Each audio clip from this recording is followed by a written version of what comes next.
मंगलमय मंगल करण वीतराग विज्ञान। नमो ताहि जात भय अरहंतादि महान। करि मंगल करि हो महा ग्रंथ करन को काज। जाते मिलै समाज सब पावे निज पद राज। एक बहुत ही सुंदर मैंने एक क्या कहना चाहिए कंपैरिजन सुना। एक तुलनात्मक अभ्यास किस प्रकार होता है ये वास्तव में देखने लायक है। घनघोर अटवी में सिर्फ दो ही व्यक्ति अत्यंत शूरता से वीरता से विचरण कर सकते हैं। कौन? एक तो सिंह और एक तो सिंह वृत्ति वाले। क्या कहा? सिंह और सिंह वृत्ति वाले। ठीक है। सिंह ये मुनिराज को मारता हुआ पाया जाता है, परंतु सिंह वृत्ति वाले ये शेर को उपदेश देते हुए पाए जाते हैं। अब कंपैरिजन समझना। देखिए, शेर मुनि को शरीर का वियोग करा सकता है, मतलब मार करके फाड़ देगा, शरीर जीव अलग हो जाएगा तो वियोग कराने में निमित्त हो जाएगा। परंतु सिंह वृत्ति वाले शेर को उसकी आत्मा के साथ संयोग करा सकते हैं। क्या कहा?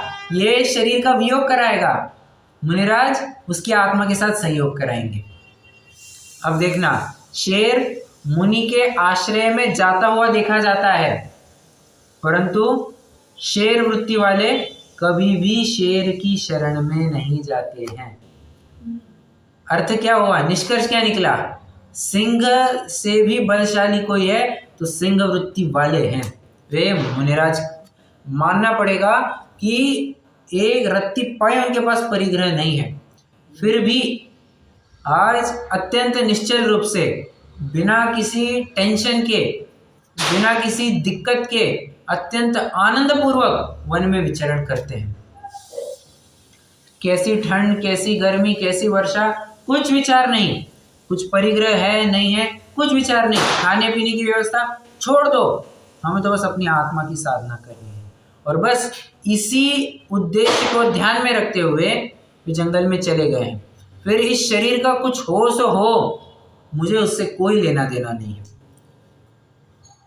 मुनिराजों का हम सामान्य स्वरूप यहाँ से देख रहे हैं। आचार्य उपाध्याय साधु का सामान्य स्वरूप चल रहा है, जो विरागी होकर समस्त परिग्रह का त्याग करके शुद्धोपयोग रूप मुनि धर्म अंगीकार करके आदि आदि अपन ने कई सारे पदों की चर्चा की थी। एक सहज ही मैं प्रश्न पूछना चाहता हूं, समस्त परिग्रह का त्याग करके ऐसा क्यों लिखा? समस्त आरंभ का त्याग करके ऐसा क्यों नहीं लिखा?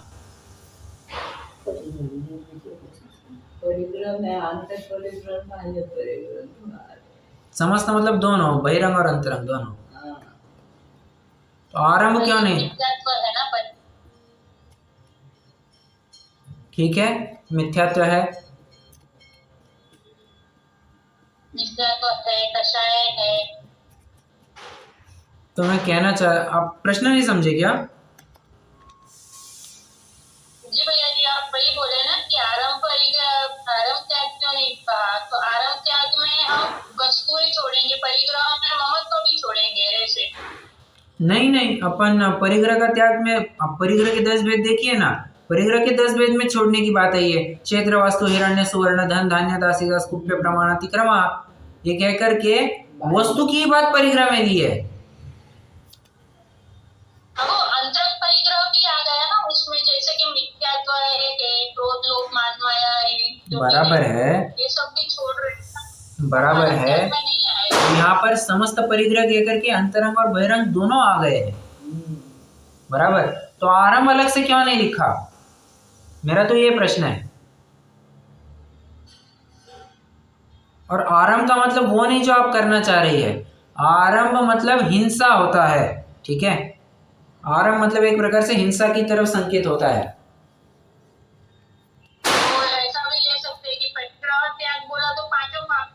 हो गया और करेक्ट आरंभ में करेक्ट सीधे हिंसा का त्याग हुआ। करेक्ट करेक्ट, ये एक तर्क हो गया। परिग्रह कहा तो अंत्य दीपक के रूप में सब कुछ ले लेना, ठीक है। और एक तर्क है,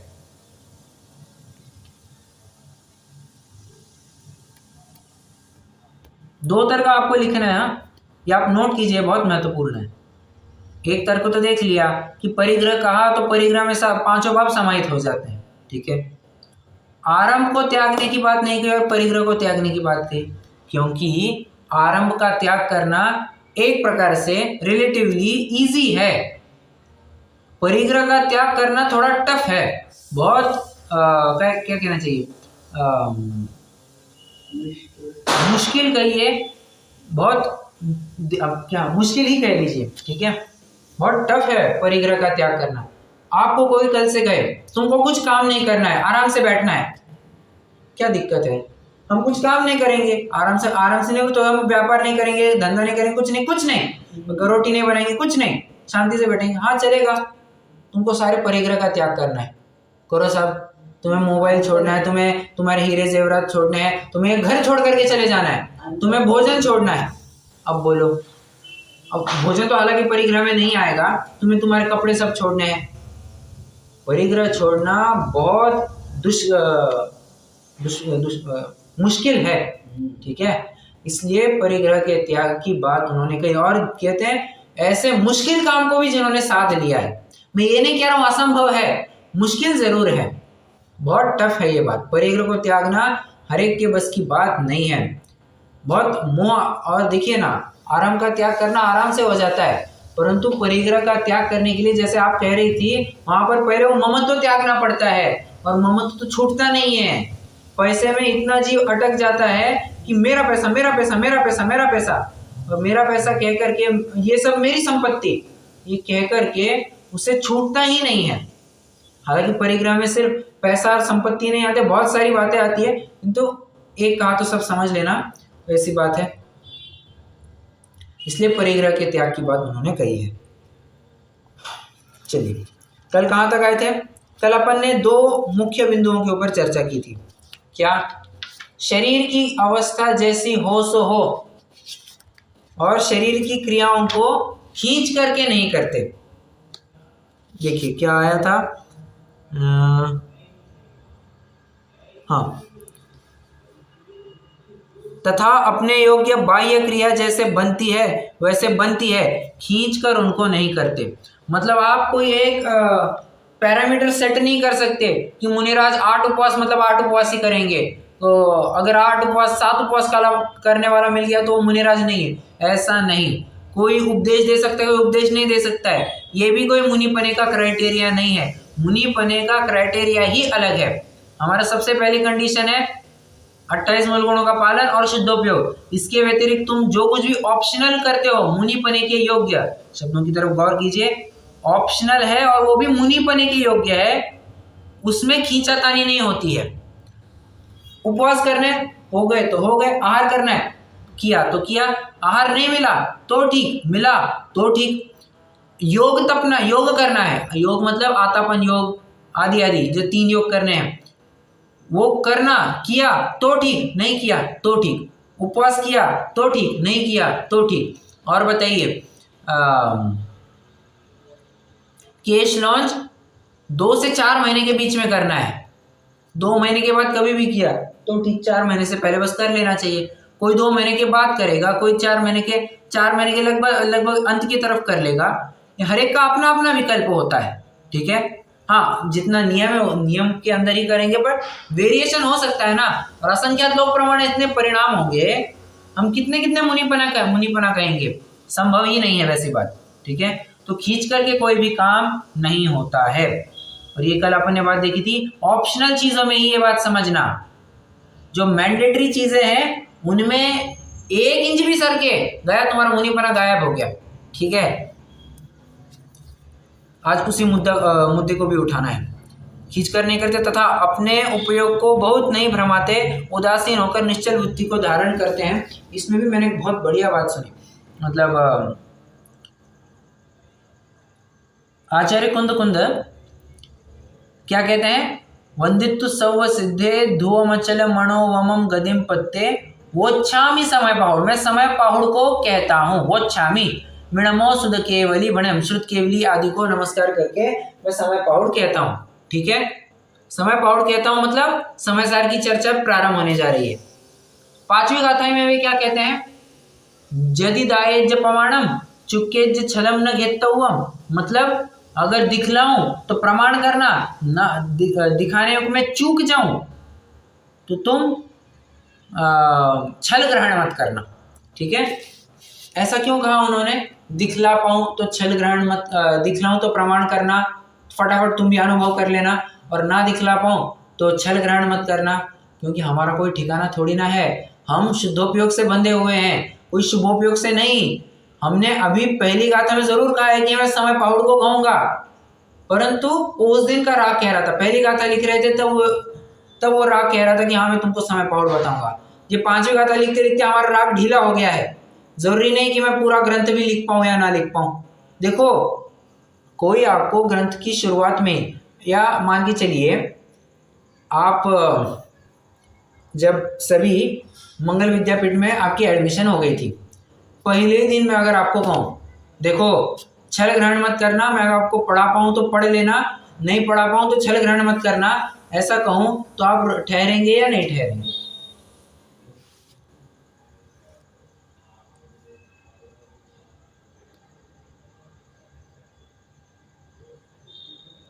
आपको पढ़ने का मन होगा या नहीं होगा?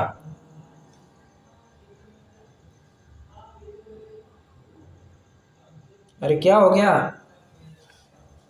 लगता है शायद अभी पढ़ने का मन नहीं है। क्या हुआ? पढ़ने का मन तो होगा, बट आपको समझ के पढ़ना है, ये बोलना चाहते। मैं वो कह ही नहीं रहा हूँ। देखिए, अगर अच्छा चलिए मैं आपको आज अभी थोड़ा रिसेंट एग्जांपल देता हूँ। मैं अगर आपको अभी कह दूं, देखो ये जो प्रकरण है ना, ये मैं पढ़ा पाऊँ तो पढ़ा दूंगा, नहीं तो छल ग्रहण मत करना। अब प्रवचन की स्टार्टिंग में मैं अगर ऐसा कह दूं तो ठीक लगती है क्या बात? में ऐसा लगता है कि ये क्या कह दिया इसने, प्रवचन की शुरुआत में ही कह दिया कि मैं प्रवचन कर पाऊँ तो ठीक है, नहीं तो ओम नमः छुट्टी तुम्हारी। ऐसे में पढ़ना ही नहीं बन पाएगा। तो आचार्य देव कहना चाहते हैं कि देखो हमारी प्रतिज्ञा तो है कि हम शुद्धोपयोग करेंगे, बस शुद्धोपयोग नहीं बन पा रहा है तो शुद्धोपयोग का जो साधन है, जो निमित्त है, जैसे शुभोपयोग को हम धारण किए हुए हैं, परंतु हम नहीं जानते कि हम इस शुभोपयोग में कितने काल रहेंगे। हमें तलब लग गई, हम तुरंत शुद्धोपयोग में चले जाएंगे, हम ये ग्रंथ देखेंगे भी नहीं। और देखो पांचवी गाथा में कह दिया था छल ग्रहण मत करना, और कहाँ तक लिखते गए? 415 गाथा लिख गए। मतलब आचार्यों का अपना अपना राग होता है। राग भी कौन सा? संजुलन कषाय जनित। उतने योग्य उनको कुछ लगा कि हम लिखे तो लिखेंगे, नहीं लिखेंगे तो नहीं लिखेंगे। और अरे इस ग्रंथ को इतनी मेहनत से लिखा है, इसको कौन पढ़ेगा, इसकी सुरक्षा रक्षा कर लेनी चाहिए, वरना क्या होगा, छोड़ो, कोठर में रख के चले जाते हैं कि भय भागन वच जोगे वचाए। अगर भव्य जीवों के नसीब में होगा तो उनको ये वाणी पढ़ने को मिलेगी, नहीं तो नहीं मिलेगी। मैं तो अपना राग की पूर्ति करके मैं जा रहा हूँ। ठीक है, उपयोग का अधिक नहीं भ्रमाते, जो हो रहा है सो होने दो, कोई नहीं खींच करके नहीं करते। ये दोनों बातें आपस में बहुत कनेक्टेड है।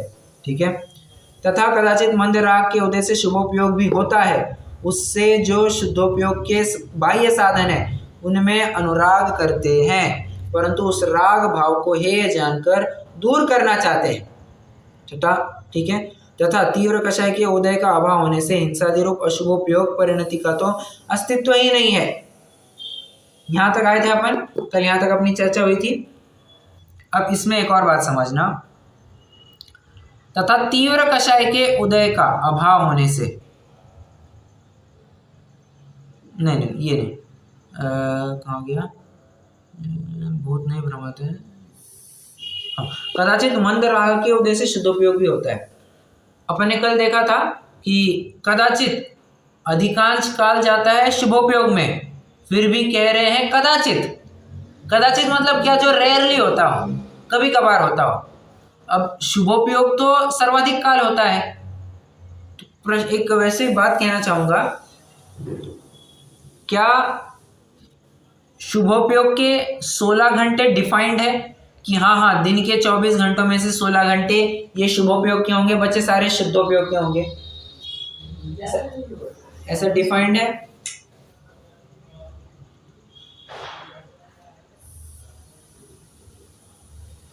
जी भैया। मतलब मैं कहूँ कि आज 8 बजे से लेकर के 12 बजे तक, ये जो कुछ अगले 12 बजे तक जो कुछ भी होगा सो शुभोपयोग होगा, और उसके बाद 8 घंटे पूरा शुद्धोपयोग ही होगा। नहीं, वो तो अंतर मुहूर्त का बदलता है। हाँ, उनका तो हर अंतर मुहूर्त में शुद्धोपयोग होता है। शुभोपयोग अच्छा, उनका जो शुभोपयोग में आना मतलब छठे गुण स्थान में भी जो आना होता है वो इतना सूक्ष्म होता है, इतना फास्ट होता है, वे भी नहीं समझ पाते हैं। तो केवल ज्ञान गोचरी बात होती है। मुन्नत स्वयं नहीं बता सकते कि मैं ध्यान में जब सामयिक में बैठते हैं तब मैं छठवें में हूँ या सातवें में, स्वयं नहीं बता सकते हैं। बहुत शीघ्रता से बदलते हैं, छठवां सातवां झूलते रहते हैं। समझ में आ रहा है?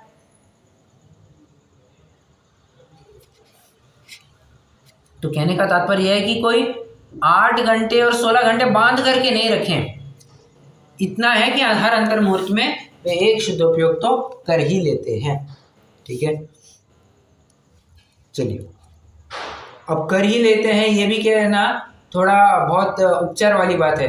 मुनिराज अब इतने ट्रेंड हो गए हैं, उनको इतनी अच्छी ट्रेनिंग हो गई है कि शुद्धोपयोग उनके सहज चलते फिरते शुद्धोपयोग हो जाता है। अपन ने देखा था, भोजन कर रहे हैं, भोजन करते समय क्या होगा, जब आहार ग्रहण करना है, जब क्या कहते हैं भोजन शोधते हैं, करपात्र में किसी ने भोजन डाला, किसी ने मतलब श्रावक ने उसको शोध रहे हैं, शोधते समय शुभोपयोग हुआ। क्यों? उपयोग लगा हुआ है वहां पर, बाहर में उपयोग लगा।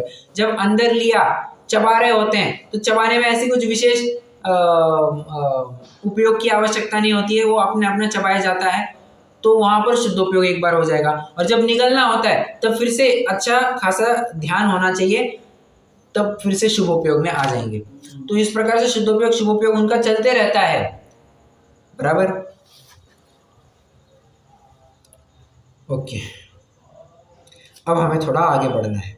किसी को यहां तक कोई प्रश्न है? नहीं तो आज हमें इतना प्रकरण पूरा करना है, आचार्य उपाध्याय साधु का सामान्य स्वरूप। अभी तक कोई प्रश्न है?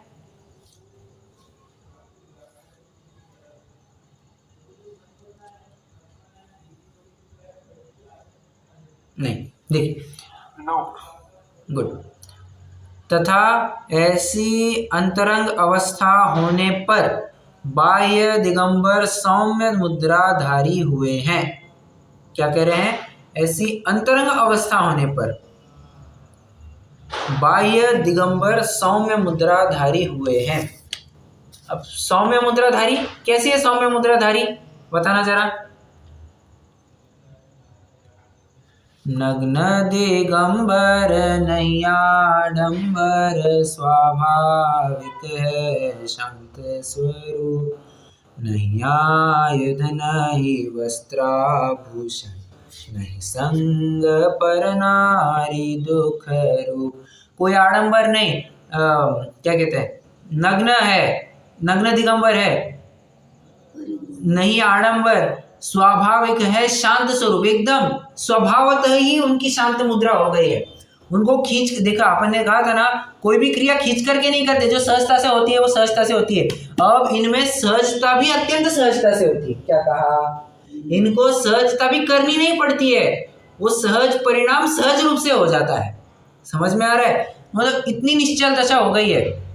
कोई, आप विचार कीजिए, जिसको किसी प्रकार का परिग्रह नहीं है, किसी प्रकार का आरंभ नहीं है, किसी प्रकार का पाप नहीं है, उसके दिमाग पर 1 रुपए का भी टेंशन होगा क्या? और अगर टेंशन लेते तो उससे बड़ा कोई अज्ञानी नहीं।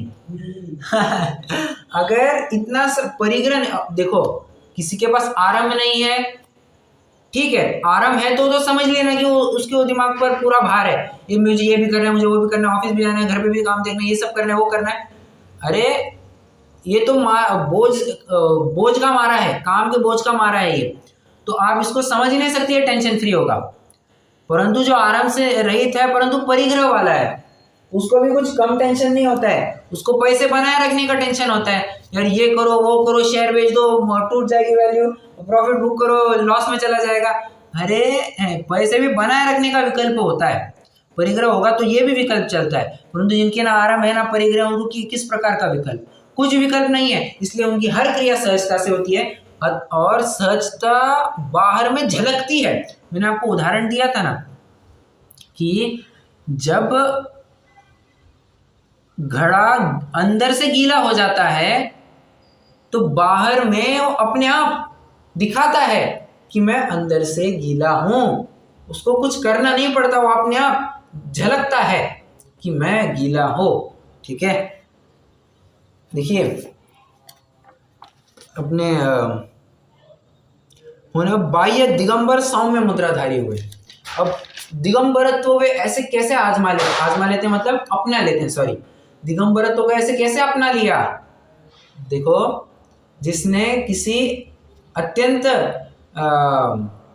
अभूतपूर्व ऐसी वस्तु की खोज की हो, उसको किसी भी चीज की किसी भी वस्तु का भान नहीं होता है।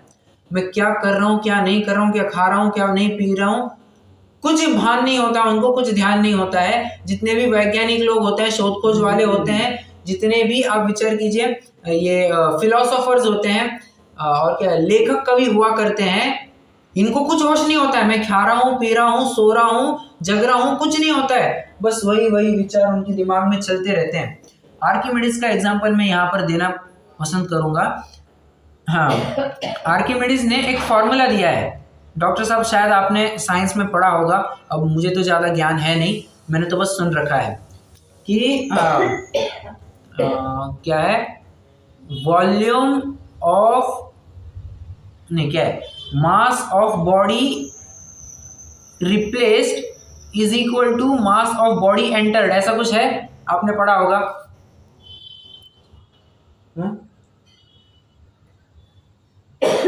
मैं ज़्यादा जानता नहीं उस बारे में, सुना है आपने, पढ़ा है ऐसा साइंस में? नहीं, कोई बात नहीं, क्योंकि अल्टीमेटली फिजिक्स की बात है, आप तो बायोलॉजी साइड वाले हैं। एनीवे, वहां पर आर्किमिडीज एक खोज कर रहा था कि मान के चलो मैं, अब आर्किमिडीज कहाँ के हैं, ये ग्रीस के हैं, ग्रीस के, ठीक है।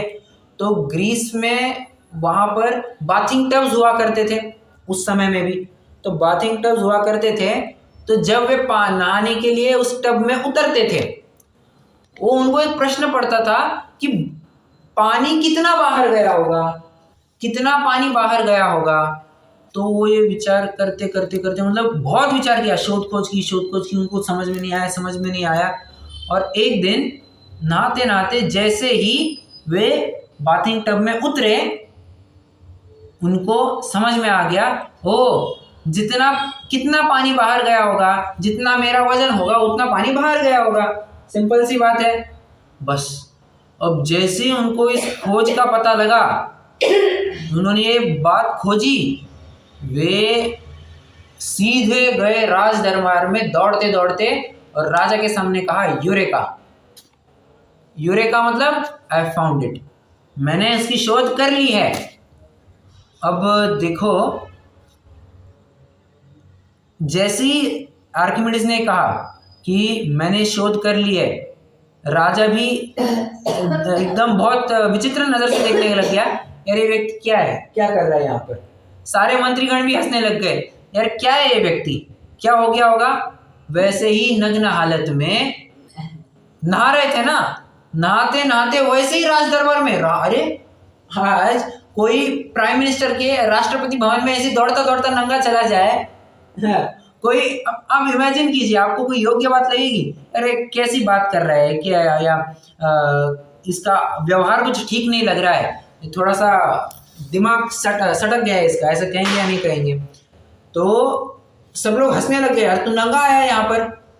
तो आर्किमिडीज कहता है, अरे राजन, आप मेरे नग्नता पर हंस रहे हो, इसमें हंसने वाली क्या बात है। मैंने तो ऐसी शोध खोज कर ली है जिससे आपके करोड़ों रुपए बचेंगे, आपके कितने तो भी अमूल्य समय बचेगा।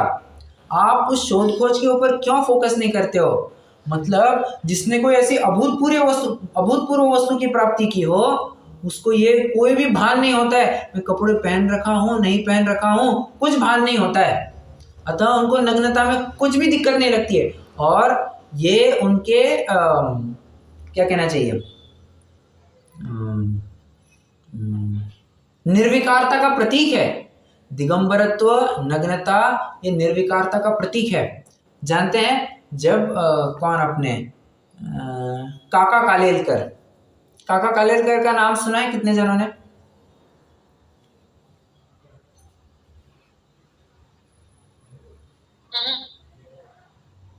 सुना है? ये गांधी जी के बहुत नजदीकी के व्यक्ति रहे हैं और इन बहुत खूब फॉलो किया उन्होंने गांधी जी को। तो काका कालेलकर का एक बार श्रवण बेलगोला में स्पीच हुआ और वे कहते हैं, वे विचार करते हैं कि बाहुबली भगवान है, वहां पर उनके पैरों को वेल लिपटी हुई दिखाई, बराबर। उन्होंने आगे एक स्टेटमेंट किया है, वे कहते हैं चित्रकार या शिल्पकार चाहता तो वेलों को थोड़ा ऊपर ले जा करके ऐसा डायगनली भी ले जा सकते थे, जिससे उनके गुप्तांग ढक जाते, बराबर। वेल को अगर ऐसे थोड़ा डायगनली ले जाते तो उनका गुप्तांग ढक जाते। उन्होंने सिर्फ पैरों तक ही रखना क्यों योग्य समझा?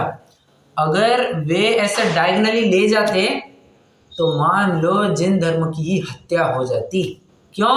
क्योंकि नग्नता ये जिन धर्म की मोहर है, ये सील है। दिगंबरत्व ये हमारे जैनीपने का सच्चे जैनित्व का दिगंबरत्व ये लक्षण हुआ करता है। नग्नता ये उसका परिचायक हुआ करता है। समझ में आ रहा है?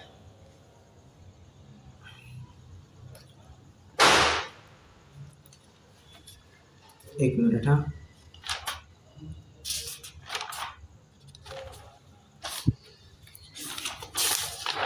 हाँ जी। बाह्य दिगंबर सौम्य मुद्राधारी हुए। आगे, शरीर का संवारना आदि विक्रियाओं से रहित हुए। ये विक्रिया मतलब क्या? विक्रिया मतलब कोई वैकृत शरीर वाला। यहाँ पर पंक्ति क्या है? शरीर का संवारना आदि विक्रियाओं से रहित हुए। विक्रिया मतलब क्या? विपरीत क्रियाएं। करेक्ट, विपरीत क्रियाएं, बराबर। कैसी विपरीत क्रिया है? तो कहते हैं शरीर को संवारना। अब शरीर को संवारना किस किस प्रकार से हो सकता है? कई सारे प्रकार से। मुंह पर बस हाथ फेर लिया, गया। एक। नंबर 2, दांत को उंगली चिपकाई और दांत घस लिए, गया, मुनिपना गया। दांत घसना ही नहीं, अरे उंगली दांत को स्पर्श ही नहीं करती है। अब मुनिराज के जीवन में कभी स्पर्श नहीं करती है। समझ में ले? समझ? हाँ, जीभ घुमाए तो चलती है, परंतु हाथ नहीं चलेगा। हाथ नहीं लगाना है, उंगली नहीं चिपकानी है। आगे, आपको एक घटना पता होगी कि एक संघ जंगल से गुजर रहा था। किसी मुनि ने, और नदी के किनारे से जा रहे थे, तो किसी मुनि ने सहज ही में पानी में झांका। पानी में झांका तो क्या हुआ? अपना प्रतिबिंब दिखता है। मुनिराज ने कहा ये भटक जाएगा, और वो भटक गया। क्यों? जिसको अपने शरीर के लुक्स की इतनी पड़ी है वो भटक जाएगा। बाहर में उसको चमड़ी, मतलब तुम चमड़ी के अर्थी हो, तुम कोई आत्मा के अर्थी नहीं हो, ठीक है? और तुम्हें चमड़ी ही पसंद है तो यहाँ मुनि बनने के लिए क्यों आए हो? फिल्म इंडस्ट्री पूरी उसके लिए पड़ी है, बराबर। और शरीर का संवारना कैसे? किसी होता है ना, कई बार अंग में खुजली आदि बहुत आती है, इचिंग करती है, तो टिकलिंग बहुत होती है, गुदगुली जैसी होती है ना कई बार शरीर में। तो हम क्या चाहते हैं? तुरंत वहां पर खुजाए, बराबर, वहां पर हाथ घुमाए, तो जो कुछ भी दिक्कत हो रही होगी वो दूर करने का प्रयत्न करते हैं, परंतु ये भी करना अलाउड नहीं है। शरीर का किसी भी प्रकार से संवारना अलाउड नहीं। अच्छा, हेयर स्टाइल करते होंगे, ऐसे एकदम बाल खड़े करते होंगे, आड़े करते होंगे, टेढ़े करते होंगे, एकदम कंघी घुमाते होंगे, शरीर का संवारना ही संभव नहीं है। बाल वगैरह की तो बात ही कहाँ आ गई। ठीक है, क्या हो गया? हाँ, पसीना नहीं पोंछेंगे, हाथ आपस में नहीं रगड़ेंगे, ये जितनी भी बातें हैं ये सब कहाँ आ जाएंगे? शरीर का संवारना। एक प्रश्न है मेरा, शरीर का संवारना, ये शरीर का नहीं संवारना, ये कौन से व्रत की भावना है?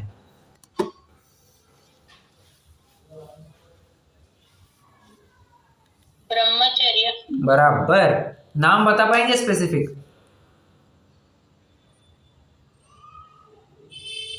किसका? भावना का, ब्रह्मचर्य की वो जो भावना है उसका नाम। इतना पूरा मालूम कैसी भावना है शब्द? स्व शरीर संस्कार त्याग। सुना ये शब्द, याद आ रहा है? जी भैया जी बरोबर। बस, तो स्व शरीर संस्कार त्याग की बात यहाँ पर ले लेना। मतलब आप अगर नोट कर रहे होंगे ना शरीर का नहीं संवारना, तो उसमें ये पॉइंट लिख देना कि ब्रह्मचर्य की भावना स्व शरीर संस्कार त्याग। ठीक है,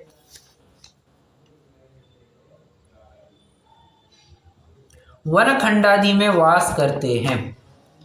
अब देखिए, वन खंडादि में वास करते हैं, इसके लिए आपके पास कई सारे तर्क मिल जाएंगे, कई सारे। एक, आप शून्य अपना तत्वार सूत्र है, वहां पर अचौर्य व्रत की भावना पढ़ना। अचौर्य व्रत की पहली भावना क्या है? शून्यागार। शून्यागार मतलब क्या? निर्जन स्थान में रहना। समझ में आ रहा है? निर्जन स्थान मतलब क्या? जंगल ही तो हो गया।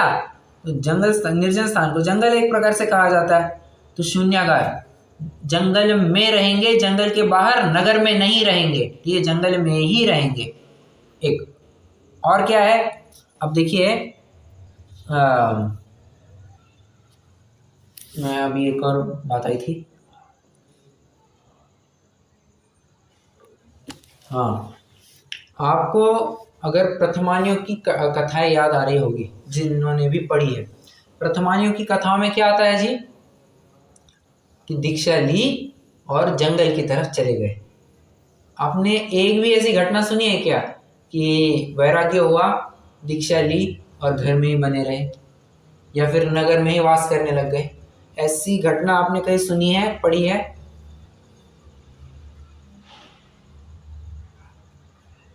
नहीं। संभव ही नहीं है। इससे भी एक और बात फलित होती है कि मुनिराज जंगल में रहते हैं। और देखिए, एक विरुद्ध कथन मिलता है। किनका विरुद्ध कथन? ऐसा है, इंद्रनंदी भट्टारक का एक अनुचित कथन है। ये वे कहते हैं कि पंचम काल के मुनियों को नगर में रहना चाहिए, जो कि टोटली रॉन्ग है। कैसे? आत्मानुशासन जरा पढ़ना, क्या लिखा है वहां पर? आत्मानुशासन में एक छंद लिखा है, क्या है वो? देखो, मैं भी भूल गया।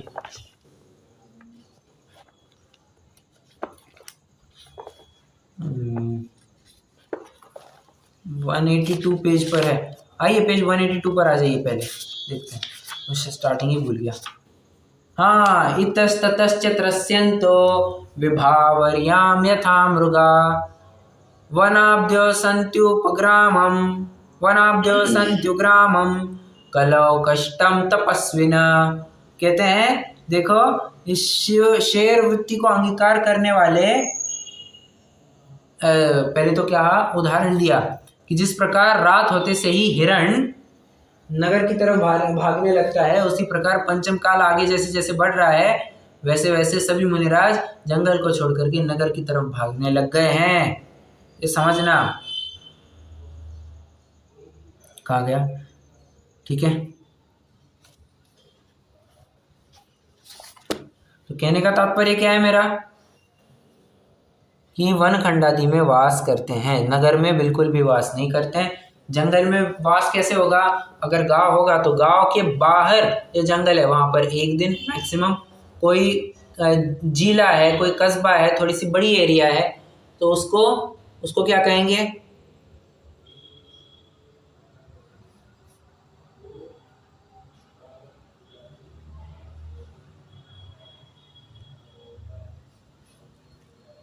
अरे प्रश्न समझ में आया क्या? प्रकरण क्या चल रहा है?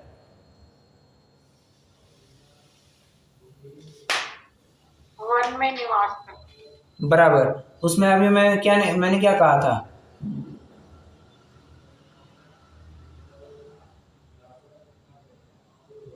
वो आत्मानुशासन में जो आत्मानुशासन तो बात हो ही गई कि जैसे ही रात होने लगती है तब सभी हिरण वहाँ चलने नगर की तरफ बढ़ते हैं। वैसे भी हाय हाय पंचम काल की दुष्मता, ये मुनि भी जो शेर वृत्ति को अंगीकार करने वाले हैं वे भी अपनी सिंह वृत्ति को छोड़ करके नगर की तरफ भागने लगे हैं। ये पूरा उल्टा काम देखने को मिल रहा है जो कि बिल्कुल भी योग्य नहीं है। ठीक है, आगे 28 मूल गुणों का अंडरलाइन द वर्ड अखंडित अखंडित अखंडित अखंडित पालन करते हैं। 28 मूल गुणों का कैसे पालन करते हैं? अखंडित पालन करते हैं। थोड़ा सा कुछ ऊपर नीचे एक आध गुण। 28 मतलब 28 ही, 28 मतलब 28 ही समझना। ठीक है, एक कम हुआ तो तुम्हारे शरीर का एक आध अंग कम हुआ तो नहीं चलेगा ना। तो यहाँ पर भी वैसी बात है, मुनि में अगर एक भी मूल गुण कम होना तो वो मुनि कहलाने के लायक ही नहीं है। तो 28 मूल गुणों का अखंडित पालन करते हैं। 22 परिचयों को सहन करते हैं।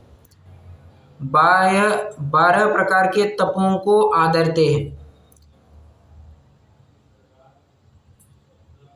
आपको कुछ लग रहा है कि ऐसी कुछ पंक्ति अपन ने छड़ाला में भी पढ़ी है?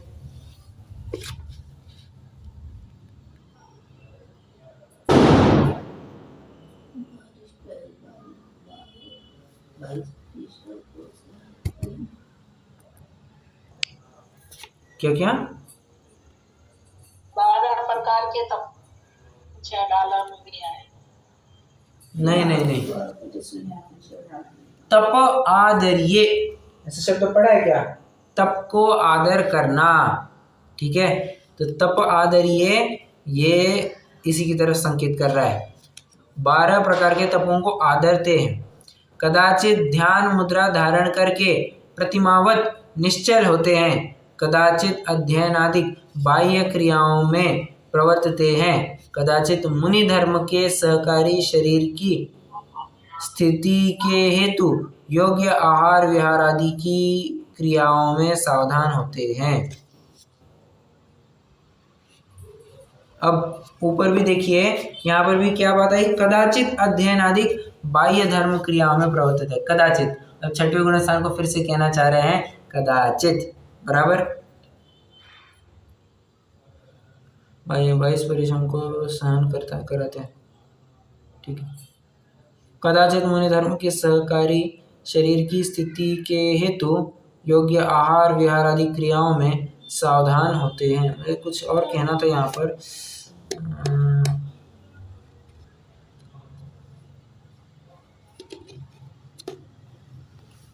ठीक है, नहीं तो नहीं। अब ये जो पंक्तियाँ थी ये तो अपने आप आराम से हो सकती थी। कदाचित मुनि धर्म के सहकारी शरीर की स्थिति के हेतु योग्य आहार विहार आदि क्रियाओं में सावधान होते हैं। इसके लिए आपको घटना भी पता होगी। कथानक आती है, एक मुनिराज को प्रमाद सताने लग गया और उसी समय दूसरे मुनिराज को भी बहुत प्रमाद सताने लग गया। एक मुनिराज को पूछा कि भाई क्या करते हो? मैं बहुत दिनों से उपवास कर रहा हूँ, कल से तो मैं भोजन करने जाना है। तुम क्या कर रहे हो? भाई साहब मैं बहुत मोटा हो गया हूँ, मैं रोज़ भोजन करने जाता हूँ, काम करो कल से तुम भोजन को नहीं जाओगे, ऐसा। ठीक है,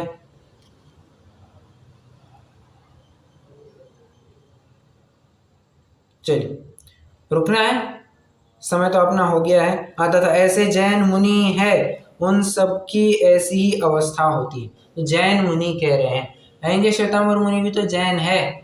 वो प्रकरण को भी बाद में डिस्कस करेंगे। ठीक है, चलिए अभी के लिए कोई प्रश्न हो तो पूछ सकते हैं। वो छंडाल में जो बता रहे थे वो यही था क्या? तप द्वादश धारे वृषदश रत्नत्रय सेवे सदा। नहीं,